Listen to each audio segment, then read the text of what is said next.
This is the Great Sudoku for AngryMarks.com. You can get at me on Twitter at Great Sudoku with any feedback or comments on my New Japan Pro Wrestling G1 Climax audio recaps. It is the 27th of July today, but we're going to be talking about events that went on yesterday, the 26th of July.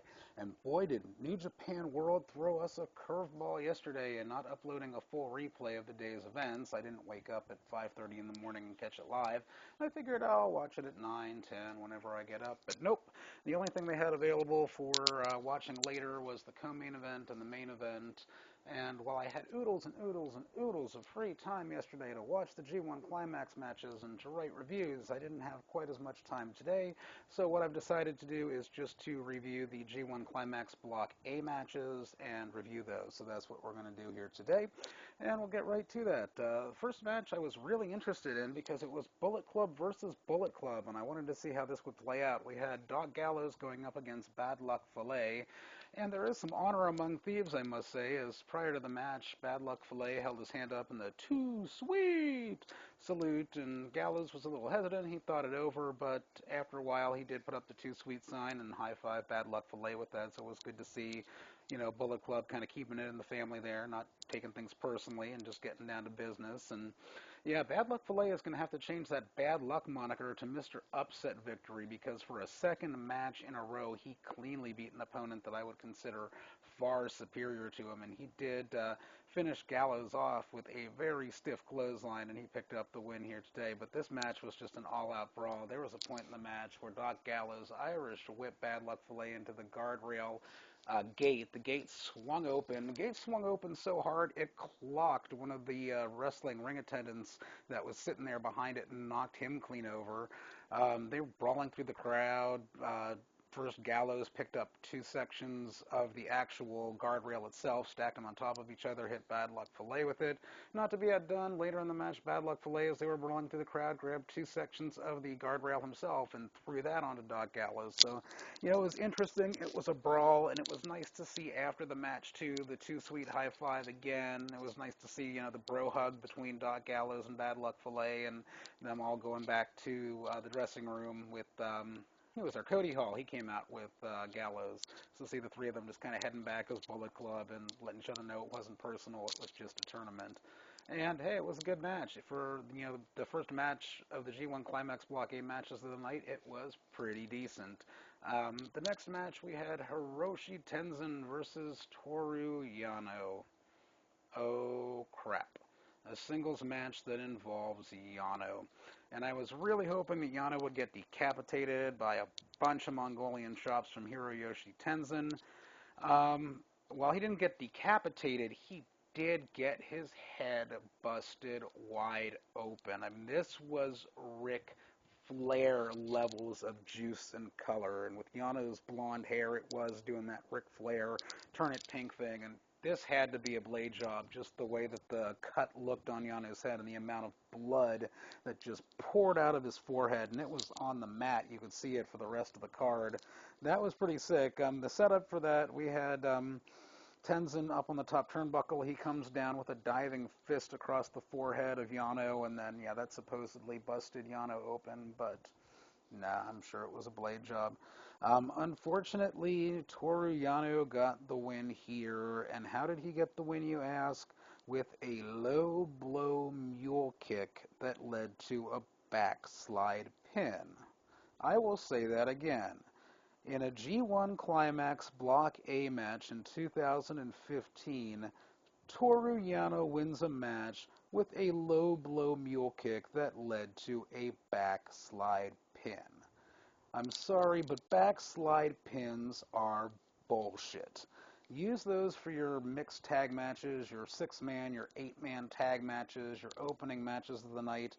For the G1 Climax tournament, I do not want to see a backslide or a roll-up get a victory. It's just lame. This is supposed to be a tournament of the best of the best. You can do better than a roll-up. We'll move on to the next match. We had Togi Makabe versus Katsuyori Shibata, and this was a really good match that had a really lame finish. We'll talk about the finish first, and it's a finisher that Shibata uses quite often. He uses a sleeper to kind of weaken his opponent, to have the opponent just kind of fall sitting down on the mat. Shibata goes to the ropes, and in this case, he kicks Makabe in the head and pins him 1, 2, 3. That's just so boring compared to some of the stuff that went on in this match. There was a lot of no-selling that was going on back and forth. There was a spot where Makabe and Shibata, they were no-selling each other's rope rebounding attacks. Makabe would no-sell Shibata's kicks to his head, and Shibata would turn around and no-sell Makabe's clotheslines. It takes 2 clotheslines to finally drop Shibata, but when Makabe covers, Shibata kicks out at 1, and the crowd's like, ooh, ah. And then Shibata levels Makabe with a clothesline of his own, goes for the pin, and wouldn't you guess it, Makabe kicks out at 1, 2, and the crowd just erupts with applause. And that is the difference between Japanese and American wrestling crowds. To the Japanese crowds, when somebody kicks out at 1, it means something. That's like saying, get that shit out of here. In America, you know, you kick out at 1 or 2, it doesn't really matter. If you don't get the pinfall, I don't think the fans here pay much attention unless there's a 3 count. So that was an interesting kind of back and forth, no selling, and you know, kind of one-upsmanship that was kind of fun to see in the match. There's also a spot in the match where Makabe hit just this picture-perfect Northern Lights spinning suplex on Shibata, and Red Shoes must have been like eating a bowl of udon noodles in the corner or something, because this guy was out to lunch. It took him forever to get into position to count the pinfall, and because of that, Shibata kicked out like real early at 2, at like 2.1, and just, Red Shoes, you've got to pay more attention than that. You're the senior official, you know, shame on you. We also got to see Shibata do that Masahiro Kono spot again, where you break the foot across the face, run to the opposite ropes, rebound off, kick to the face, that kind of humiliation spot. So it was good to see Shibata kind of invoke some memories of Masahiro Kono from back in the day, some older school New Japan. Again, Shibata does go over Makabe in this match with the stupid finisher of kind of putting him down with a sleeper and then kicking him in the head. Yeah, real exciting finish to a match, let me tell you. Though it would get worse, but not with the next match. The next match wasn't bad. We had AJ Styles versus Kota Ibushi. This is your co-main event. This is your second to last match, and the first 10 minutes of this match were complete shit. Probably for the first 7 minutes of the match, AJ Styles had virtually no offense. About 7 minutes into the match, he finally gets to get a move in, and what a move it was. I mean, he nearly broke Kota Ibushi in half with a rock bottom right onto the upright guardrail on the outside of the ring. I winced and said, ouch, as Shibata's back hit that. No, it's Ibushi, not Shibata, my bad. I was thinking of the previous match, but yeah, that rock bottom that Ibushi took into the ring apron, or the guardrail, ouch. But yeah, in this one, Ibushi does pick up the win quite impressively. Styles was already dazed. Ibushi picks him up, hits a jackknife powerbomb, goes up to the top turnbuckle. Ibushi comes off with a Phoenix Splash, invoking memories of one of my favorite wrestlers, Hayabusa, and picks up the pinfall victory. So I kind of mark out when I see the Phoenix Splash, as long as it's done right, and Ibushi did a decent version of it to beat Styles here in this match. Oh yeah, and there was a spot in this match that I really hope Matthew from Botchamania puts into his G1 Climax edition of Botchamania. Ibushi and AJ Styles, they were on the ring apron, and it was looking like Styles was setting up to pile drive Ibushi from the ring apron to the floor, and what was supposed to happen was that Ibushi was supposed to Huracan Rana Styles from the ring apron down to the floor. What happened, however, was Ibushi tried to hit the Huracan Rana. His neck and head hit the ring apron very hard. He landed very awkwardly. Very obviously under his own power, AJ Styles does this very gingerly looking weak flip off the apron and lands very softly, or at least softly compared to the way Ibushi lands. But yeah, that was kind of a botch in the match there, and yeah, Ibushi just kind of owned this match for most of it. There was a point where Styles had tried to come in with a springboard 450 splash. Ibushi was ready for it, rolled him up, and he almost got the victory there. But yeah, I mean, this match was a little too long. You could have cut the first 10 minutes out of this match, and it would have been perfect, because absolutely nothing went on in the first 10 minutes of the match. But yeah, Ibushi wins over Styles, Phoenix Splash, and we'll move on to the main event, which I am dreading talking about. Your main event of the night in the G1 Climax Block A matches was Hiroshi Tanahashi versus Tetsuya Naito. That's right, it's the skull in a suit. And with this really lame stalling gimmick that he has, Tetsuya Naito should never, ever be in a main event. You know, stalling in a G1 Climax Block A match is not getting you over as a heel. The booing that you are hearing are fans that are legitimately pissed that there is not a match going on. They are not booing Tetsuya Naito's character. They are booing the way New Japan is running things. Something to keep in mind. Also something to keep in mind, New Japan, your fans are not stupid. We know that Tetsuya Naito is a heel. You don't need to overstate this and reinforce this every 5 seconds.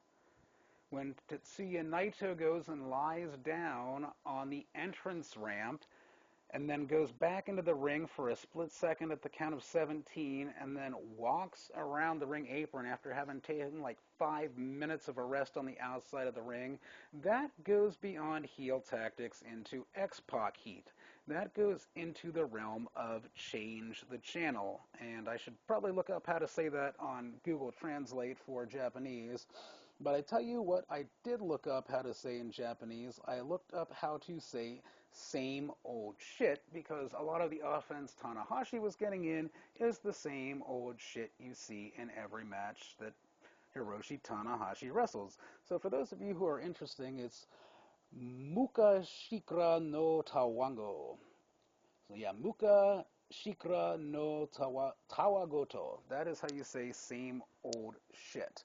But yeah, I mean, this match, they really tried to drill home that Tetsuya Naito is a heel. He must have spit, 7 or 8 times on Tanahashi during the course of the match. That is a bit excessive. 1, I can see that's heel tactics, but 8, come on, New Japan. We are not stupid. We know that Naito is a heel. You do not have to drill this into our head at every twist and every turn. And there was a point in the match, too, where Naito was bickering with Red Shoes about a count, and he grabs Red Shoes around the collar, and Red Shoes sells it like he was just hitting the head with a brick. And I want to know why Naito wasn't DQ'd for putting his hands on a referee, especially if the referee is going to sell like he got hit, even though he didn't get hit. And it's like, yes, we know you are a heel, but at the same time, you don't have to go around, trying to abuse the senior official in New Japan Pro Wrestling. But yeah, I mean, this match was so boring. It gets into minus territory for me. I gave it minus 4 stars, and there were at least 7 or 8 times during this match where I was a gnat's hair away from just fast forwarding to the end of the match and just forgetting about watching it. This was a train wreck. This was a travesty. This is one of the worst matches I have ever seen in New Japan Pro Wrestling. And yes, I have to say that I am looking forward to the August 8th matchup where Tetsuya Naito takes on Toru Yano. And I'd be saying I am going to be rooting for injury in that match. I hope they legitimately injure people and each other, I should say. I hope they legitimately injure each other so that they will not be in the tournament anymore. I really dislike watching their singles matches. Comedy and chicken shit heel stuff like this, or stuff that goes beyond chicken shit heel into the X-Pac heat realm, just has no place in a tournament like the G1 Climax, and it's sad to see it. And at one point in this match, I actually paused the match and I went on YouTube to watch clips of Akira Maeda shoot-kicking Riki Chosu and Andre the Giant, because that is what I wanted to have happen to Tetsuya Naito in this match. I am just really sick of the way New Japan is trying to sell him as a heel every single chance they get. It is overstated, it is contrived, and it does not come off well, especially in a main event. Congratulations, New Japan A Block. You managed to go from what the B Block had as a stellar card from beginning to end to a minus 4-star match for a main event for Block A. Way to go, Block Heads. This has been the Great Sudoku for AngryMarks.com with my G1 Climax recap for July the 26th. If you have any comments or feedback for me, you can get at me on Twitter. My handle there is @GreatSudoku.